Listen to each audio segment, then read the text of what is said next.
आज की इस शुभ अवसर के लिए परमेश्वर को धन्यवाद देते देते मैं एजी चर्च के जो यूथ फेलोशिप है, आप सबको भी धन्यवाद देता हूँ। उसके साथ धन्यवाद देता हूँ वीवू भैया के लिए, जो कि बहुत सुंदर ऑर्गेनाइज किए हैं आज की यूथ फेलोशिप को। और मुझे विश्वास है कि परमेश्वर आज हमें पर्सनली, इंडिविजुअली हमें बात करना चाह रहे हैं। तो हम प्रार्थना के साथ और इस हिसाब से बैठे कि परमेश्वर मुझे कुछ बोल बोल के, उस रीति से हम बैठे। अगर आपके पास बाइबल है, क्योंकि आप सब तो घर में हैं, तो बाइबल से हम थोड़ा पढ़ेंगे। लूका उसका 16, लूक 16 19 से 31 तक, लेकिन पूरा नहीं पढ़ रहा हूं मैं।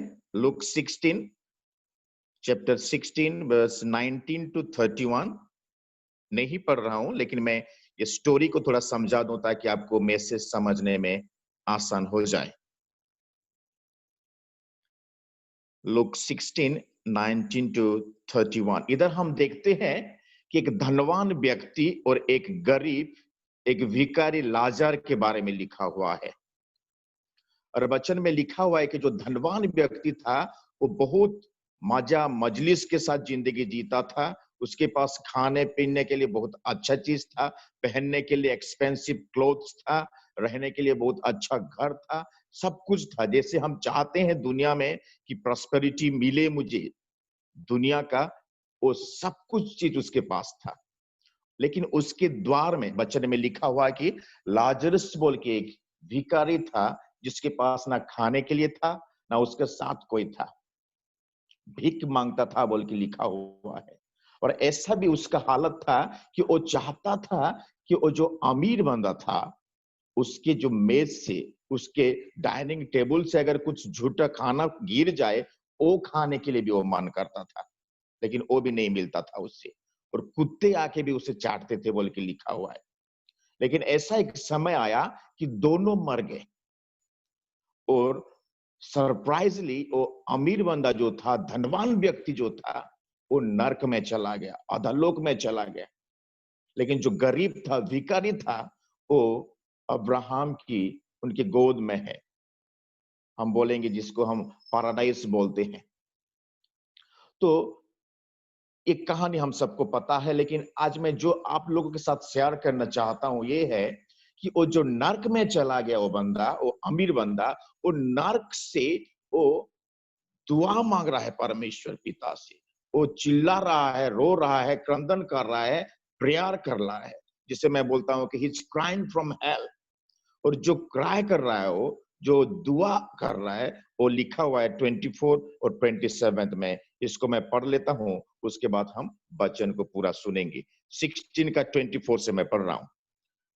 तब उसने पुकार कर कहा, हे पिता अब्राहम, मुझ पर दया पर करके दया करके लाजर को भेज दे, ताकि वह अपनी उंगली का सीरा पानी में भिगोकर मेरी जीभ को ठंडी करे, क्योंकि मैं इस ज्वाला में तड़प रहा हूं। परंतु अब्राहम ने कहा, हे पुत्र, स्मरण कर कि तू अपने जीवन में अच्छी वस्तुएं ले चुका है, और वैसे ही लाजर बुरी वस्तुएं, परंतु अब वह यहाँ शांति पा रहा है और तू तड़प रहा है। इन सब बातों को छोड़ हमारे और तुम्हारे बीच एक भारी गड्ढा ठहरा गया है, कि जो यहां से उस पर तुम्हारे पास जाना चाहे वो ना जा सके, और ना कोई वहां से इस पर हमारे पास आ सके। उसने कहा, तो हे पिता, मैं तुझसे विनती करता हूं कि तू उसे मेरे पिता के घर भेज, क्योंकि मेरे 5 भाई हैं। वह उनके सामने इन बातों की गवाह दे, ऐसा ना हो कि वो भी इस पीड़ा की जगह में आए। अब्राहम ने उससे कहा, उनके पास तो मूसा और भविष्यद्वक्ताओं की पुस्तक है, वो उनकी सुने। उसने कहा, नहीं, वो पिता अब्राहम, पर यदि कोई मरे हुए में से उनके पास जाए तो वो मन फिराएंगे।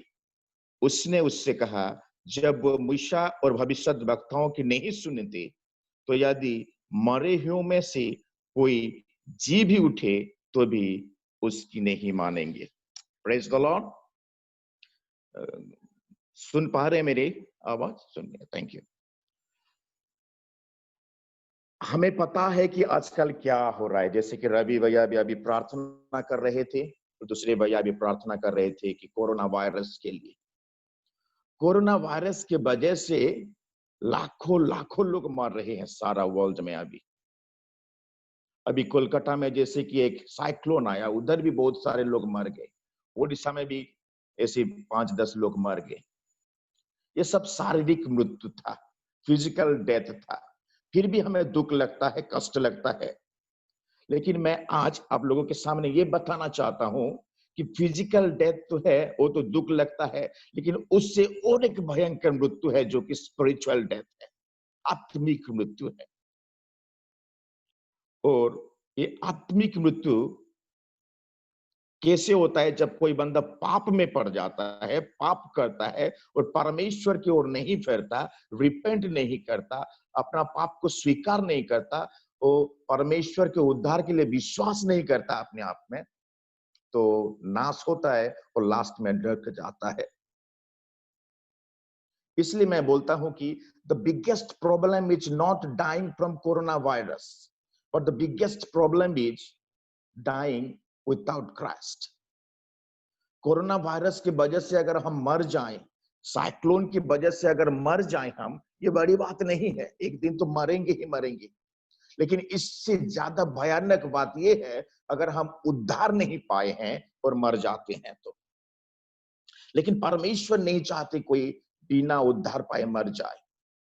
इसलिए उसने अपने एकलौते पुत्र यीशु मसीह को जगत में भेजा ताकि वो आए और हमारे और आपकी सबके पापों के उद्धार के लिए, हमारे उद्धार के लिए उसने अपना जान दी और तीसरे दिन में जी उठा।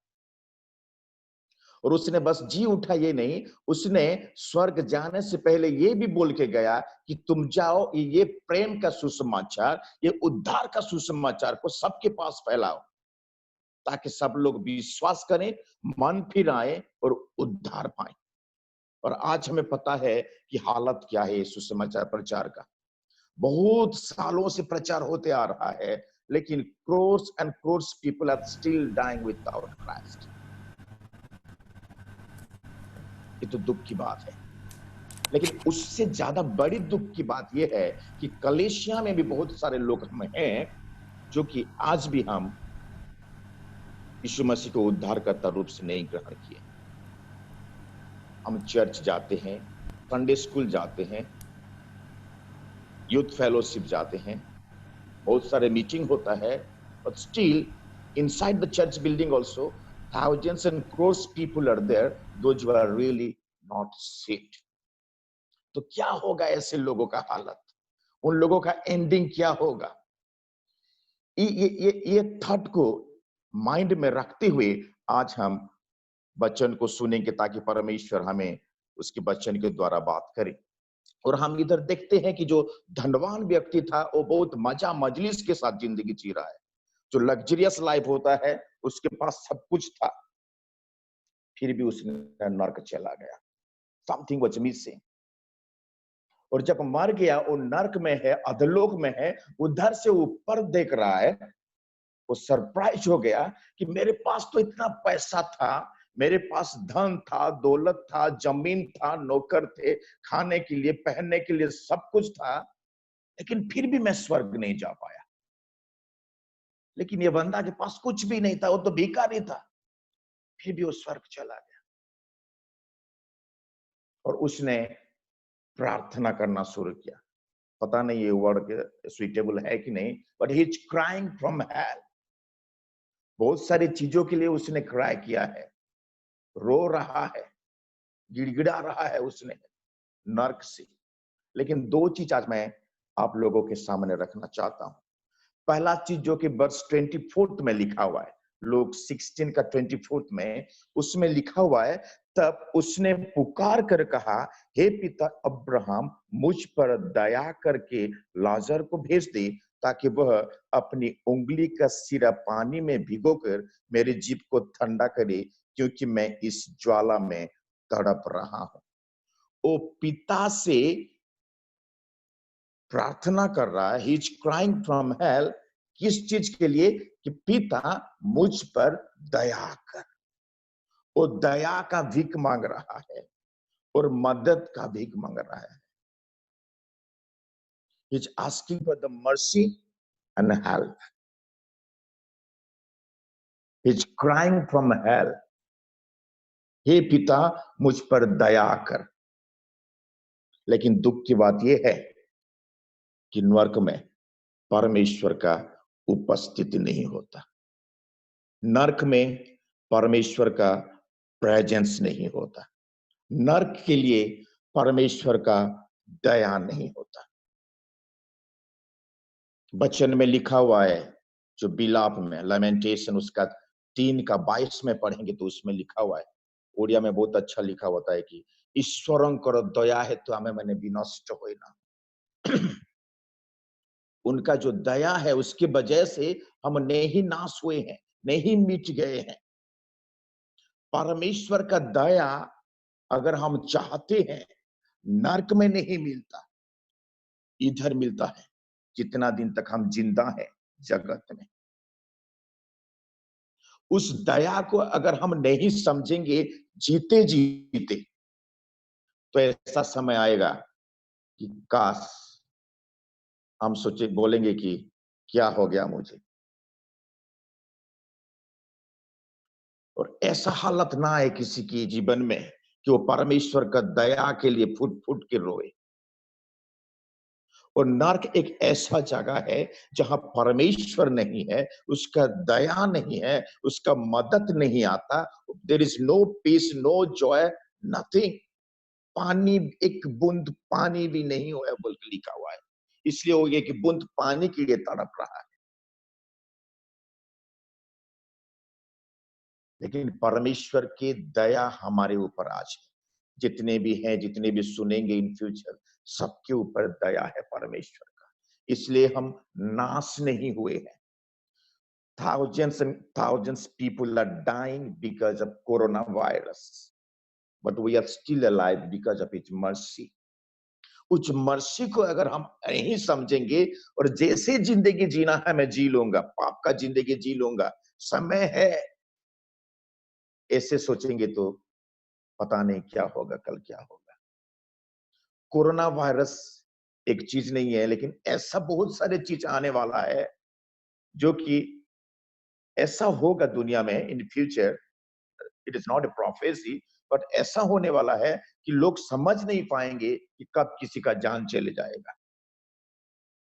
इसलिए हमें हर समय तैयार रहना है और परमेश्वर का जो अनुग्रह हमारे ऊपर है, मैं जैसे बोला कि नर्क में परमेश्वर का अनुग्रह नहीं होता, हमारे ऊपर अनुग्रह है। उस अनुग्रह को हम समझे और परमेश्वर के पास वापस आ जाएं। उस बंदा, एक चीज में आज मैं सुबह को बरहमपुर ओडिया बैप्टिस्ट चर्च जो है, उन लोगों का भी एक ऑनलाइन सर्विस में था, जो कि 7 जून को शायद आएगा उनके चैनल में, टीवी यूट्यूब में। तो एक चीज मैं बोल रहा था कि परमेश्वर के ओर फेर आओ, वापस आ जाओ, मन फेराओ, रिपेंट रिपेंट बोल के हमें बार बार बोला जाता है। यूथ मीटिंग में, चर्च में, वो संडे स्कूल में हो या किसी भी कन्वेंशन की फैमिली प्रेयर में भी, वापस आ जाओ, प्रभु के पास वापस आ जाओ, पाप मत करो बोल के बार बार हमें चेतावनी दिया जाता है, वार्निंग दिया जाता है। काश नर्क के लोग क्या सोचे होंगे पता है। इसका जीवन को मैं जब पढ़ता हूं तो ये सोचता हूं कि काश इस बंदा को ऐसा सुयोग मिल जाता, काश इस बंदा को एक अपॉर्चुनिटी मिल जाता कि एक बार फिर जी उठे। मुझे विश्वास है वो कभी दोबारा पाप में नहीं पड़ता। लेकिन परमेश्वर हमें आज तक जिंदा रखे हैं। The greatest gift God has given you and me is our life and the time. लेकिन उसको हम बेकार हिसाब से जिंदगी जी रहे हैं।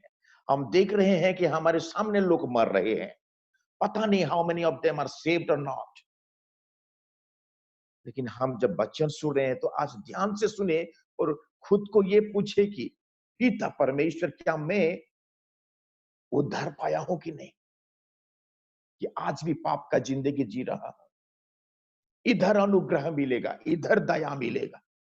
एक बार अगर हम चले जाएं इधर से, जितना फूट फूट के रोएंगे भी तो नहीं मिलेगा। And that's what happening in the life of that rich man. He is crying for the mercy of father. हे पिता मुझ पर दया कर। और उसका आंसर आया, क्या आया कि इधर का लोग उधर नहीं जाते, उधर का लोग इधर नहीं आते, तुम्हारे हमारे बीच में कुछ संपर्क नहीं है, देयर इज नो रिलेशनशिप। और उसको जब पता चल गया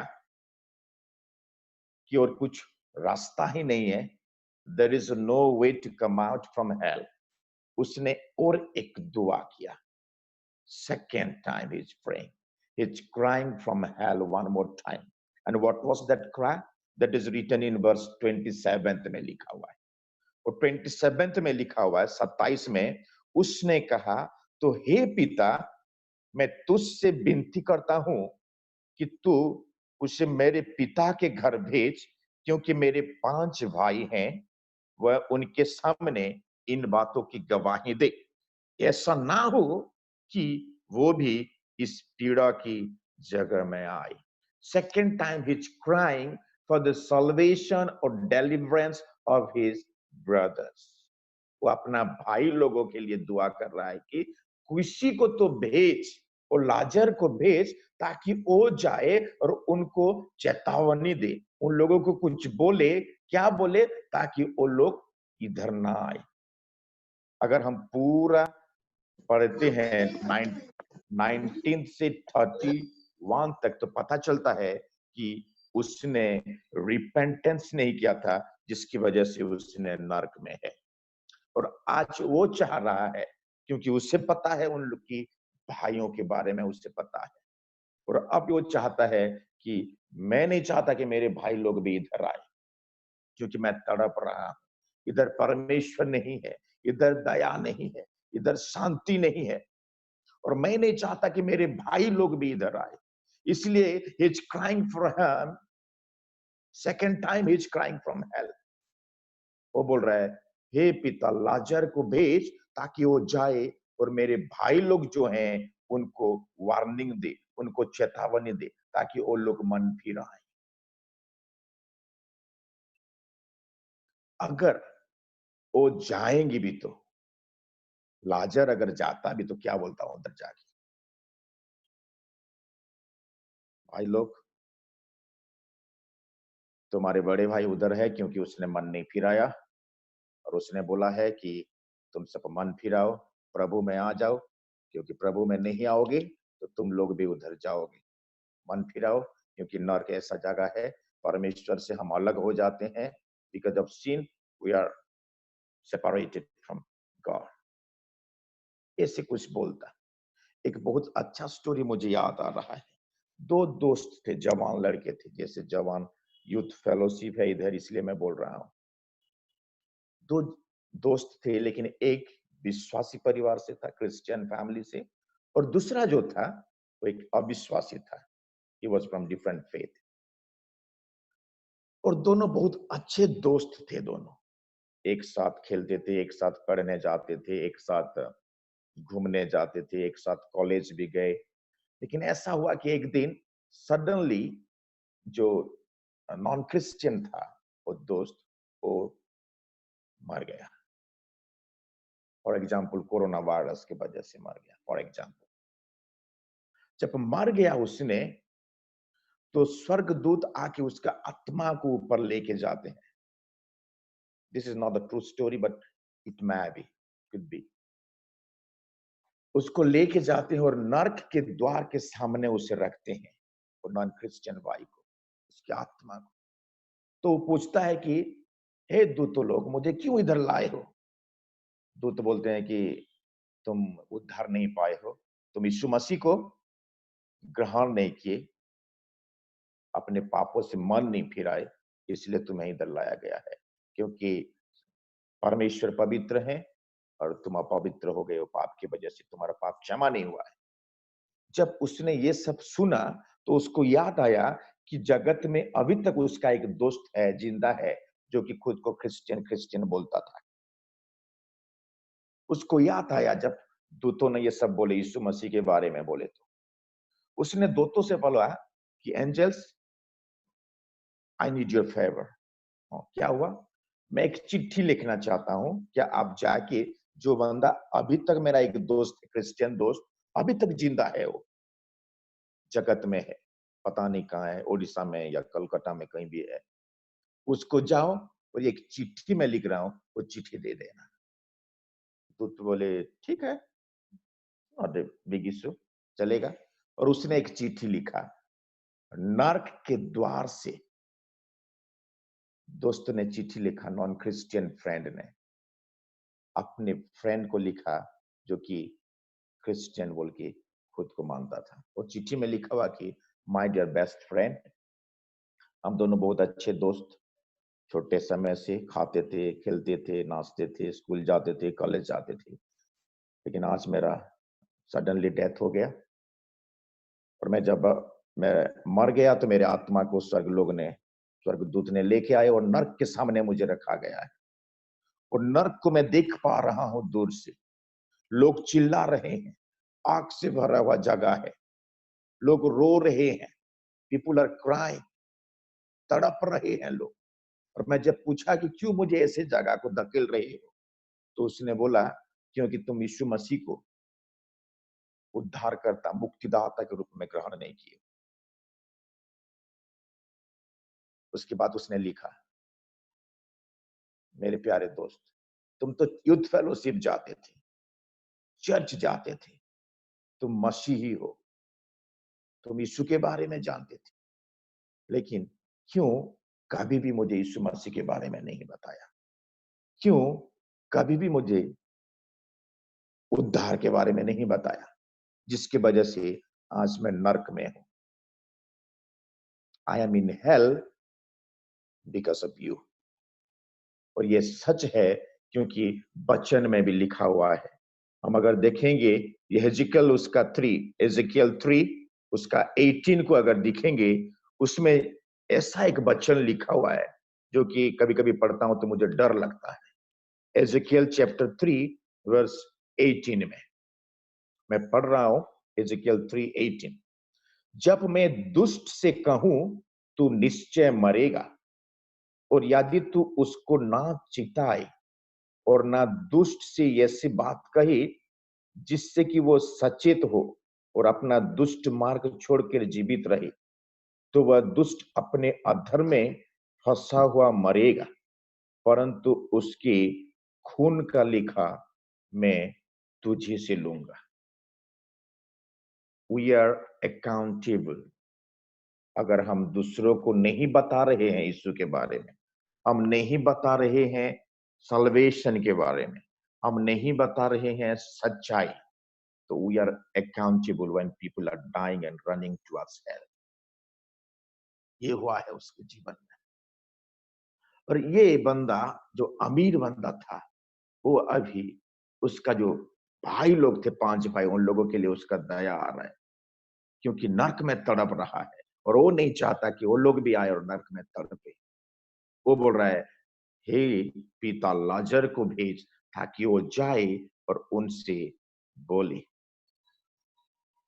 और एक सुंदर आंसर आया, बहुत अच्छा सा आंसर आया, जो कि मैं बहुत पसंद करता हूँ। उस जो रेस्पॉन्स दिया अब्राहम ने, अब्राहम इधर है क्योंकि ये ज्यूज लोगों को सामने रखते हुए यीशु मसीह ने ये बोला था, इसलिए अब्राहम को इधर रिप्रेजेंट किया गया है।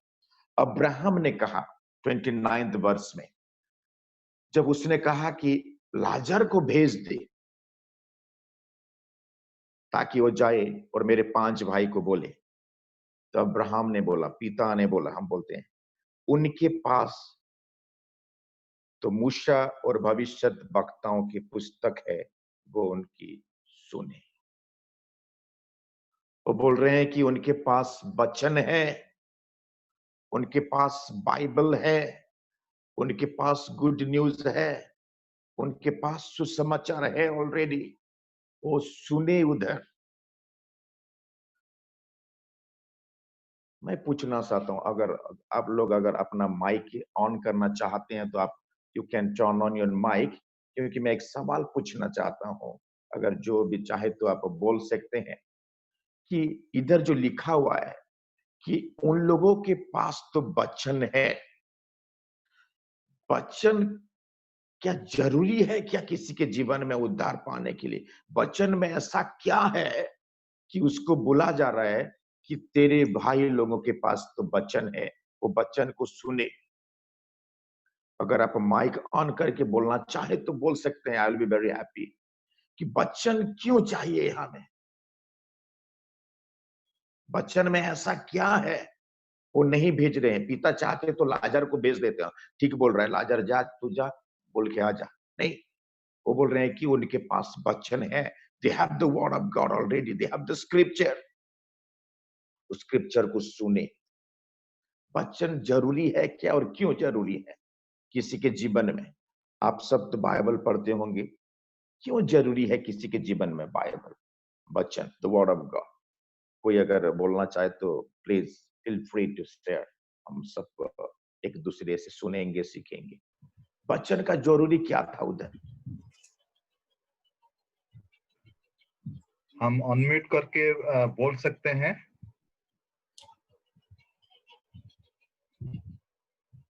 कोई बोले तो प्लीज प्लीज बोलिए, अच्छा होगा। वचन में जीवन है। वचन में जीवन है, राइट। वचन में जीवन है, राइट। और जैसे जॉन चैप्टर 1 में लिखा हुआ रहता है कि आद्य वाक्य थिले, वाक्य ईश्वर थिले, सेही वाक्य ईश्वर थिले। सेटा जो वाक्यटा लिखा है, से वाक्य ही ईश्वर। ईश्वर प्रभु यीशु कृष्ण द्वारा से निजको देखिबाकू चाहुचंती जे से आम पाप निमंते मरचंती एवं आमर प्रति बदल से आम पाप पे प्रायश्चित स्वरूप होइछंती। That is the true essence of what Christ is, what God loves us. Yeah absolutely right. और कोई बोलेंगे तो please feel free to share. वचन में जीवन है। ବାକି ହଉଛି ଆତ୍ମିକ ଜୀବନର ଆହାର। ଯେତେବେଳେ ପ୍ରଭୁଙ୍କୁ ଜୀବନର ଆହାର, ପ୍ରଭୁଙ୍କୁ ଯେତେବେଳେ ପରୀକ୍ଷା ଶୈତାନ କହିଥିଲା କି ପ୍ରଭୁ କହିଥିଲେ, ତାକୁ ଧମକ ଦେଇଥିଲେ, ମନୁଷ୍ୟ କେବଳ ରୁଟିରେ ବଞ୍ଚେ ନାହିଁ, ପ୍ରଭୁଙ୍କର ବାକ୍ୟରେ ବଞ୍ଚିଥାଏ। ତ ସ୍ପିରିଚୁଆଲ ଲାଇଫ। आमेन, ट्रू। और कोई प्लीज? नहीं तो नाम लूंगा मैं। कि धन्य जो भविष्यवाणी के वचन को पढ़ता है और जो सुनता है और इसकी लिखी हुई बातों को मानता है, क्योंकि समय निकट है। अगर हम वचन को नहीं पढ़ेंगे और नहीं जानेंगे तो हम आगे क्या होगा, परमेश्वर हमसे क्या चाहता है, क्या करवाना चाहता है, क्या होना चाहता है, हम समझ नहीं पाएंगे। इसलिए वचन हमारे विश्वासियों के लिए बहुत जरूरी है, हर एक जन के लिए जरूरी है। अविश्वासियों के लिए भी जरूरी है, राइट। और कोई बोलेंगे?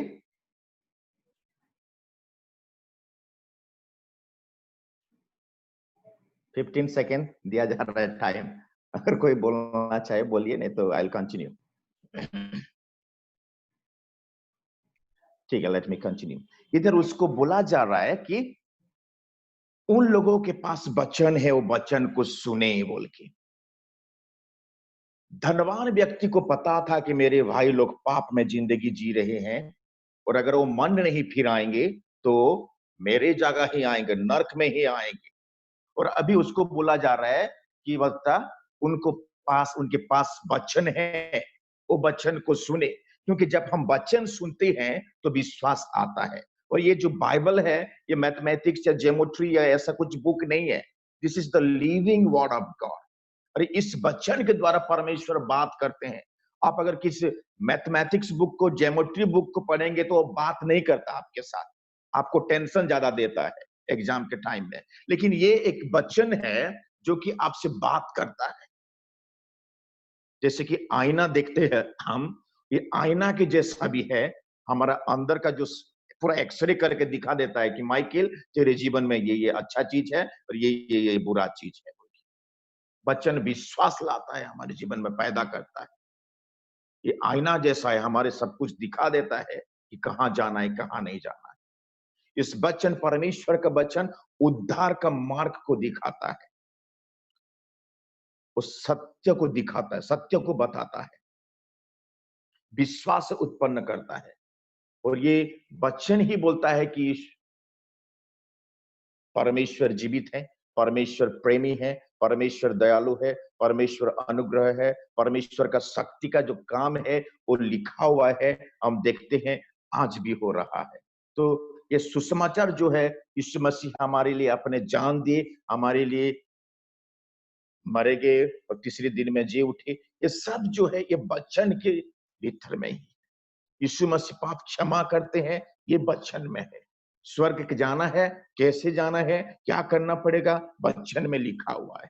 रिपेंटेंस करना है, कैसे करना है, क्यों करना है, इधर लिखा हुआ है। कौन नरक जाएगा, कौन स्वर्ग जाएगा, इसी में लिखा हुआ है। क्यों? सब कुछ लिखा हुआ है। अगर हमारे जीवन में हम स्पिरिचुअली स्ट्रगल कर रहे हैं, if you are dying also, अगर हम वचन के पास आएंगे तो हमारे जीवन में शांति आएगा, आनंद आएगा। हमें ऐसा लगेगा कि परमेश्वर खुद मेरे साथ है, क्योंकि ये जीवित परमेश्वर का जीवित वचन है। बहुत सारे चीजें अगर हम बोलें तो वचन के बारे में सबको पता है। You all are old believers, so मुझे पता है, आप लोग मुझसे ज्यादा जानते हैं, बट स्टिल देन हम वचन के बारे में देखते हैं कि उसको बोला गया कि उन लोगों के पास वचन है, वो सुने उनको। लेकिन ज्यादा दुख ये लगता है मुझे, उड़िया बाइबल में बहुत अच्छा लिखा हुआ है, पर दुख भी लगता है। पता नहीं हिंदी में कैसा है, हिंदी में ज्यादा नहीं पढ़ता हूँ। हिंदी उड़िया में लिखा हुआ है, उसका जब उसको बोला गया कि उनके पास वचन है बोल के, उसका नीचे में वो बोलता है वर्ष 30 में लिखा हुआ है, ओडिया में लिखा हुआ है, सेथिरे से कहिला हे पिता अब्राहम ताहा यथेष्ट नुहे। उससे पागल, बड़ा पागल शायद कोई नहीं है। वो बोल रहा है वचन is not enough, the word of God is not enough. Hindi में लिखा हुआ है, उसने कहा नहीं। जब पिता ने उससे वचन सुनने के लिए बोल रहे हैं, क्योंकि वचन सुनेंगे तेरे 5 भाई तो वो लोग विश्वास में आएंगे, मन फिर आएंगे, जो कुछ भी होता है साल्वेशन की जो प्रोसेस है, सब कुछ होगा उनके जीवन में। स्वर्ग जाएंगे, परित्राण पाएंगे, अनंत जीवन पाएंगे। लेकिन ये बोल रहा है नहीं नहीं नहीं, हमें वचन नहीं चाहिए।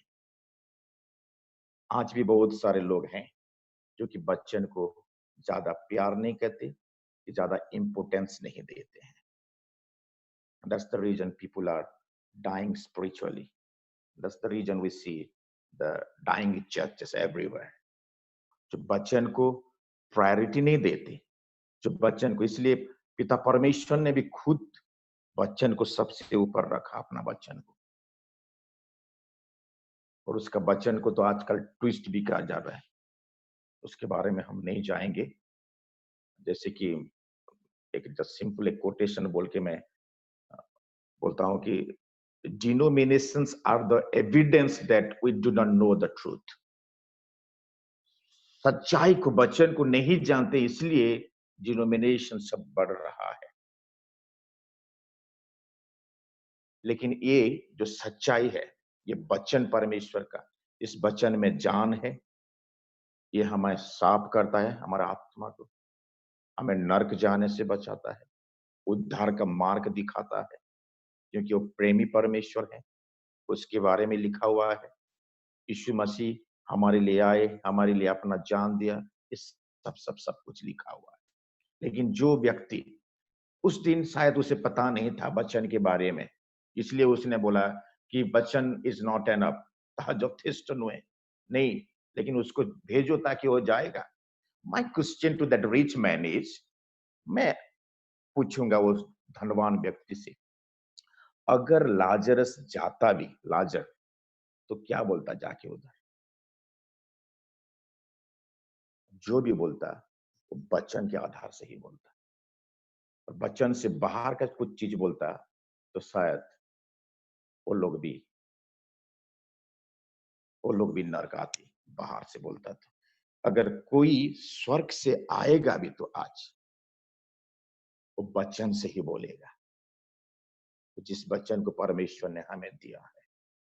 और सबसे बड़ी चीज ये है, वंडरफुल रेवलेशन आप लोगों के सामने रखता हूं, कि उस दिन जो जो बोला था उस अमीर आदमी ने, पहले चीज बोला कि हमें दया चाहिए, मुझे मर्सी चाहिए, मुझे अनुग्रह चाहिए। यीशु मसीह खुद अनुग्रह होके आए हमारे बीच में, और उसने बोला मुझे वचन नहीं चाहिए। बाइबल में लिखा है उसको वचन उनके पास है, और खुद वचन होके आया उसने। उसको पूरा एक्सप्लेन करूंगा तो टाइम होगा, कभी देखेंगे उसको। तो कुछ अनुग्रह और वचन भरपूर होके आया यीशु मसीह ने जगत में, और उसने बोला है कि इस वचन को जाके प्रचार करो। दुख की बात यह है कि नरक में था इस बंधन ने, इसलिए वचन को नहीं समझा। लेकिन आज हम चर्च में हैं, यूथ फेलोशिप में हैं, but still then we are ignoring the truth। आज भी हम वचन को प्रेम नहीं करते, नहीं पढ़ते, सच्चाई को ध्यान नहीं देते। अभी जो कोरोना वायरस हुआ है, who is responsible? बहुत लोग रेस्पॉन्सिबल हैं, ये ओ बोलेंगे, किंतु वचन बोलता है, वचन में लिखा हुआ है, you and me we are responsible for that. क्योंकि परमेश्वर ने हमें रेस्पॉन्सिबिलिटी दिया है, दायित्व दिया है, उसको हम नहीं ध्यान दे रहे हैं। दूसरे इतिहास का जो 7 का 13-14 जो कि आजकल हर कलीसिया में पढ़ा जा रहा है, उसको पढ़ेंगे और 2-4 मिनट सोच के हम प्रार्थना में जाएंगे। दूसरी इतिहास उसका 7 का 13-14 में पढ़ रहा हूं। Second chronicles 7 chapter 7 verse 13 and 14। ध्यान दे के सुने ताकि परमेश्वर हमें बात करे इस वचन के द्वारा। यदि मैं आकाश को ऐसा बंद करूं कि वर्षा ना हो, या टिड्डियों को देश उजाड़ने की आज्ञा दूं, या अपनी प्रजा में मरी फैलाऊं, तब यदि मेरे प्रजा के लोग जो मेरे कहलाते हैं दिन होके प्रार्थना करें और मेरे दर्शन को खोजी होकर अपनी बुरी चाल से फिरे, तो मैं स्वर्ग में से सुनकर उनका पाप क्षमा करूंगा और उनको देश को जो का त्यों कर दूंगा। इसमें लिखा हुआ है कि अगर मेरे नाम से बुलाए हुए लोग, the people those who are called by my name, if they will do like this, then I will heal their land। अगर हम चाहते हैं कि हमारे कोलकाता, ओडिशा, इंडिया, सारा वर्ल्ड में हीलिंग आए, सब रीति में, स्पिरिचुअली, इकोनॉमिकली, इन होलिस्टिक अराउंड में पूरा, तो it depends upon you and मी। क्या करना है? प्रार्थना करना है, उनकी सीक हिज फेस, और सीकिंग फेस यही है वचन, और मन फिराएं। हमेशा हम प्रार्थना को बहुत ये बोलते प्रार्थना करो, ये आए है, ये हो गया, कोरोना हो गया, बोलते praise the Lord for that. मैं भी बहुत प्रार्थना करता हूं, लेकिन उसके पीछे फिर लिखा हुआ है कि वो मन फिराएं। रिपेंटेंस को हम ज्यादा ध्यान नहीं देते। एग्जाम्पल देता हूं एक जगह में, अब जब पढ़ते हैं जोना के बारे में, जोनस के बारे में, जोना चैप्टर 3 में उनको बोला गया कि तुम जाओ और निनिवी को बोलो कि लोगों को इतने दिन के बाद नाश हो जाएगा। वो तो पहला नहीं गया, बाद में गया, और जब गया तो निनिवी के लोग क्या किए? कोई बोल सकता है निनिवी के लोग क्या किए?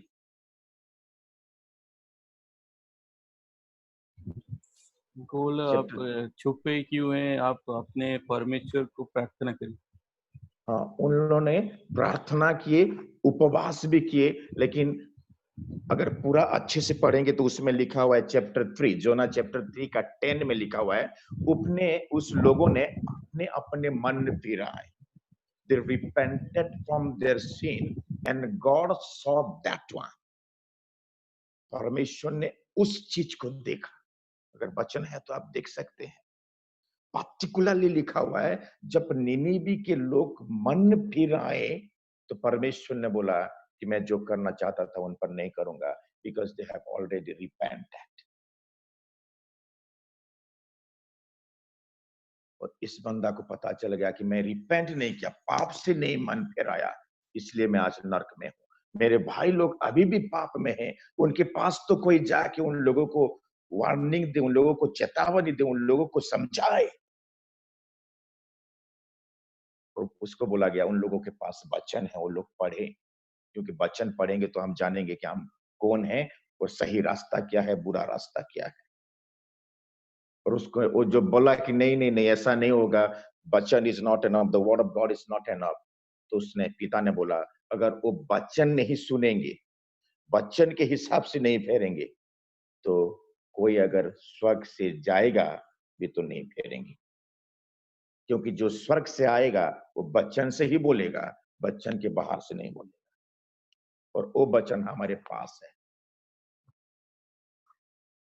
इससे और गुड न्यूज क्या हो सकता है कि स्वर्ग में से अगर प्रभु किसी को भेजेंगे, जहां माइकल को बता कि वो मन फिराए बोलेंगे, तो जो आएगा स्वर्ग से वो वचन से ही बोलेगा, मुझे वचन के बाहर से नहीं बोलेगा, क्योंकि उस पिता परमेश्वर का वचन ये है।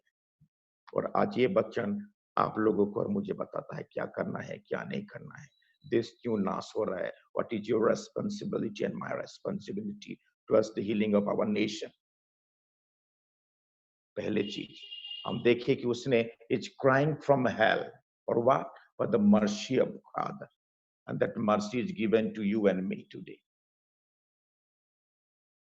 हम उस मर्सी को, ब्लेसिंग को, ग्रेस को हम कैसे ले रहे हैं? बहुत दिन जीना है मुझे, अभी नहीं चाहिए the grace of God, I don't need the grace of God, I don't need the mercy of God. जब होगा देखा जाएगा, डोंट टेक इट लाइटली, पता नहीं कब क्या होगा। Once we died physically, that's over. No more grace, no more mercy in hell. अब बोलेंगे नहीं माइकल भैया तो मैं तो उद्धार पा चुका हूं। If you are already saved, then second cries for you and me. उसने बोला कि जा मेरे भाई लोगों के पास किसी को भेजो।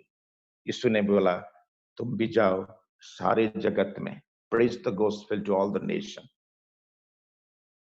हम क्या कर रहे हैं? When people are dying, we know that people are dying every day.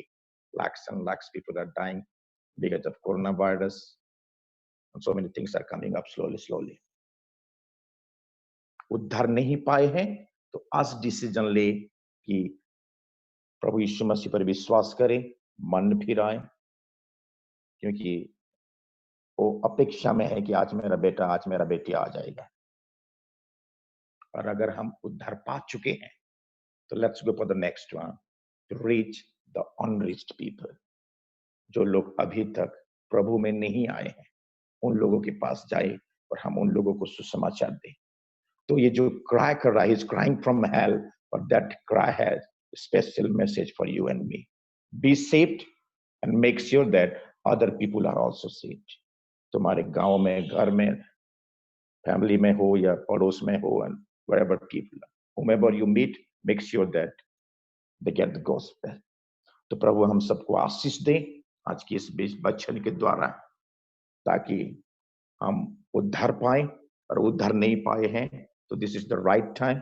Tonight you can pray and you can commit your life, you can decide and be saved। और अगर हम उद्धार पा चुके हैं तो हम, जैसे कि परमेश्वर का वचन बोलता है कि अगर हम दूसरों को वचन नहीं सुना रहे हैं और अगर नाश रो रहे हैं, we are accountable, we are responsible, we are accountable for their blood. इतना बड़ा रिस्क ना ले, लेकिन हम दूसरों को वचन सुनाएं। लास्ट में सबको बहुत धन्यवाद देता हूं, ज्यादा करके बीबू भाई को धन्यवाद देता हूं। He was in touch with me and thank you so much. Love you all. Thank you. Praise the Lord. नमस्कार समस्तों को।